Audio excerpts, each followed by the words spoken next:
başı geldi gene garip kuşum oy.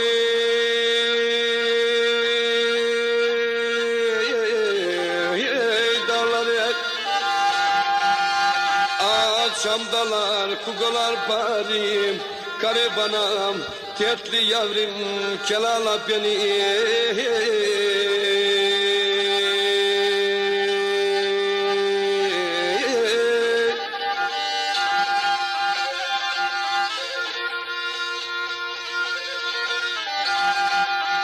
Ahmet'cim bu dertli uşak kaldı gurbet ellerde garip anam.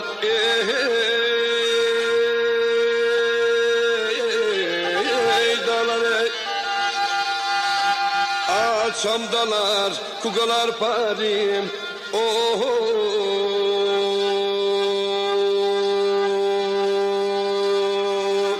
Karadeniz'in kummi, edeyim yukummi, silvellim kollarına, aldırayım uykummi. Ufaktır benim yarım, o küncümü tutamaz. Böyle yarım neyleyim da tar günüm ne yaramaz.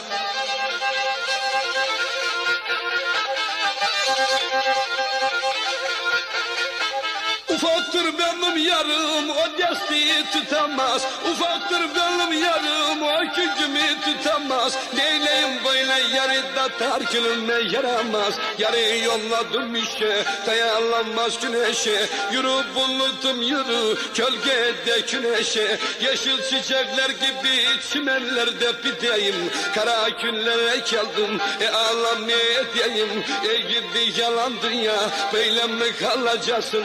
Oy gidi yalan dünya, böyle mi kalacaksın?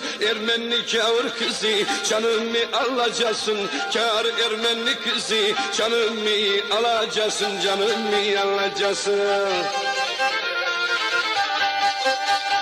Kemi geliyor kemi, oradasından pirev. Taş mıdır, demir midir, İsmail'in yüreği, bu uşağın yüreği. Taş mıdır, demir midir, İsmail'in yüreği. İstanbul'un yolları, kardan alayı kardan. Taşı toprağa batsın, ayırdı beni yerden. Batsın taşı toprağa, ayırdı beni yerden.